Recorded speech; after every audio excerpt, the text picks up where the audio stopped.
Product not yet rated.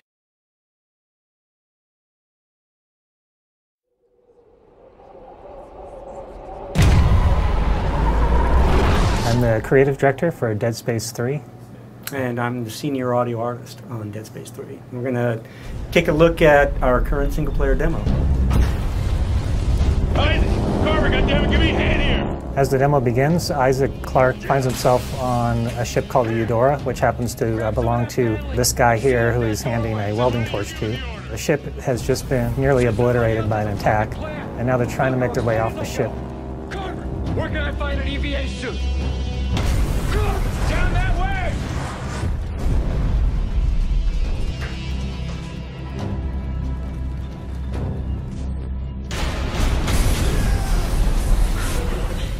This is a scene I love for audio because there's so much going on, and yet we've still found a way to use subtlety in the scene, even amidst all of the choking, the explosions, and the bombast. There are like shards of glass floating around like a cloud in the environment that signal to the player that, you know, you have to go this way, and yet it's very dangerous to go this way.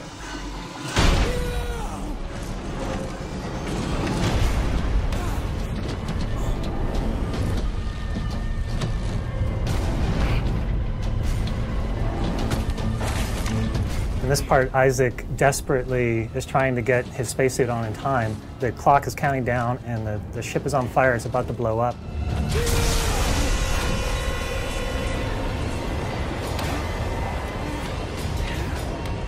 He gets the cabinet open and his helmet goes flying out into outer space. So he knows he only has a minute or something before he's going to suffocate, and he launches himself into space after that helmet, which is his lifeline.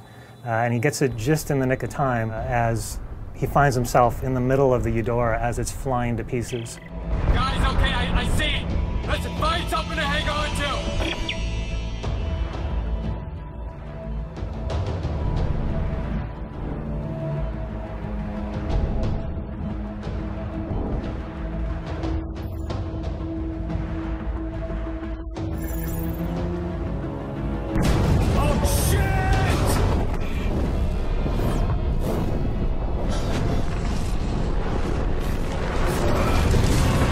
In this section, Isaac is flung out of the exploding Eudora spaceship, and he finds himself hurtling, 100 miles an hour through space as pieces of this ancient flotilla are whizzing by him. And what this did is it gave us a really excellent opportunity for introducing the next setting for Isaac in the game, which is this derelict flotilla lost a long time ago in outer space. You've got Isaac, this little insignificant guy, flying through massive pieces of ship that are just tumbling left and right. We wanted to create an intense feeling of chaos for the player, so they just can almost not comprehend how much stuff is going on around them.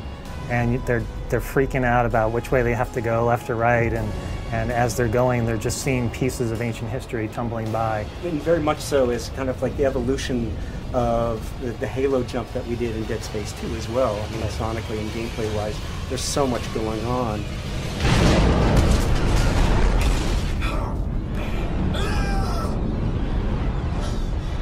We took the environment and created 3 new threats within that environment, and we had to pay off on all of those sonically, making sure that the gameplay was thrilling as could be.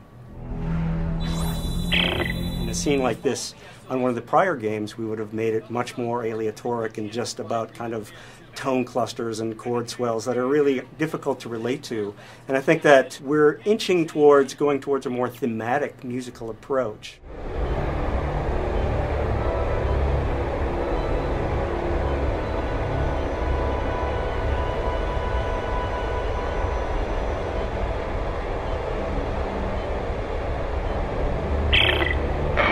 Looks like the power's out everywhere. There's no way to activate the cargo doors. What about that door? It's got a manual crank. No, that's right. I'll see if I can get inside. In this section, Isaac is separated from the rest of his crew. He's run out of options. He had previously just been flying through space, and now the only thing left for him is to go into this derelict ship. It's his only hope of oxygen and some parts that he can scavenge and upgrade his equipment and somehow survive this event that's happened to him. Looks like I'm the first person to come through here in a long time. There's residual air. Tastes like dirt. Sonically, I think it's really unique in all of Dead Space because it's one of the most quiet environments we've ever created. So it really amplifies that sense of Isaac's being alone and being separated from his crew and going deeper into finding out what happened here.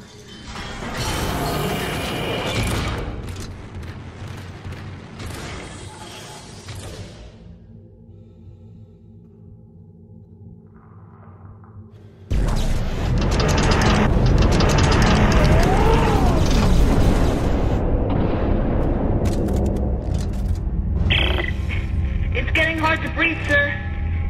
How much longer? Yeah, we're working as fast as we can. I don't know, Mark's really pale, sir.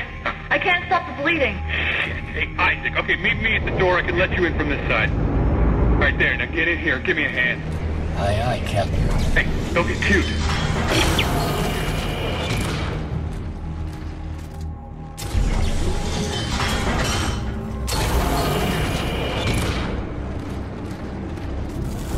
Isaac, Ellie's SOS is coming from deeper inside this ship, but I can't leave Rosen and Locke. Send me the coordinates. I'll go check it out. Here you go. You don't stray too far. That's an order.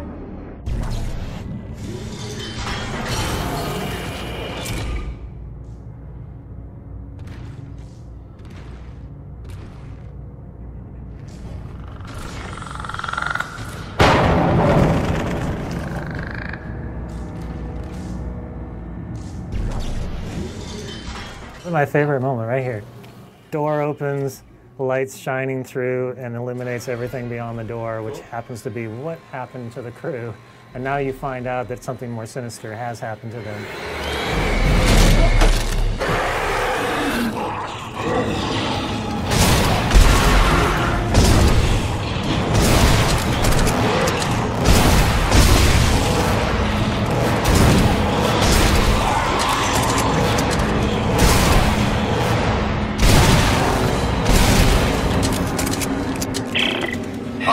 Holy shit! What? What is it? What's going on? I just got jumped by what's left of the crew. What? No one could have survived out here for that long. They didn't survive.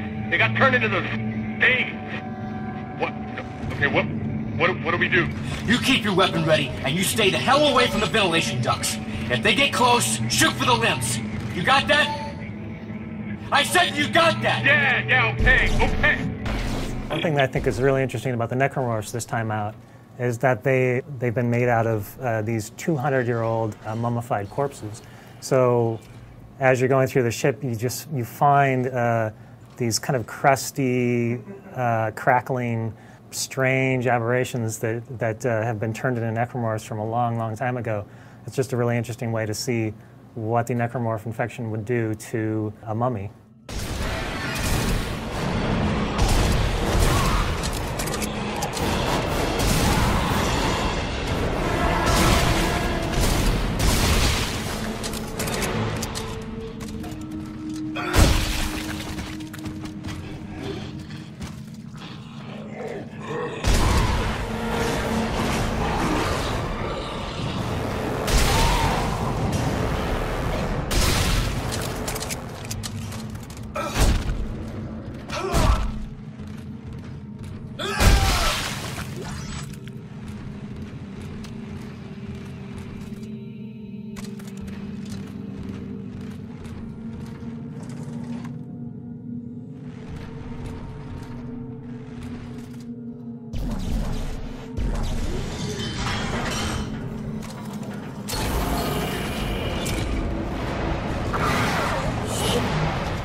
This part is where we're bringing back in one of the favorite enemies from the Dead Space franchise, the Lurker.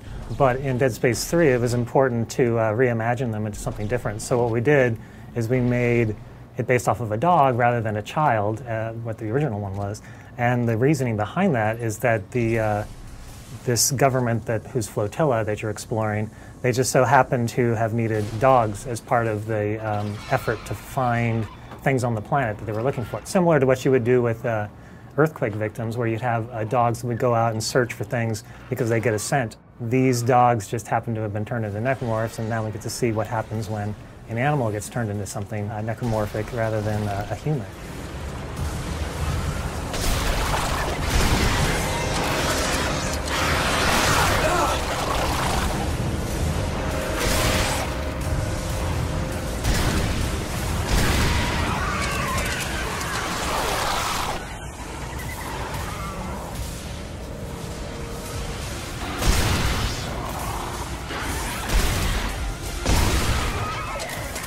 We're going to skip ahead to our favorite part of the demo, the generator room. There's a lot going on in here.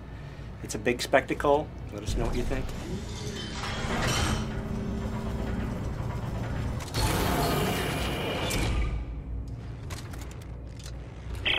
Norton, you there? Yeah, I'm here. All right, I think that's holding them for now. Good. The SOS is coming from directly above me.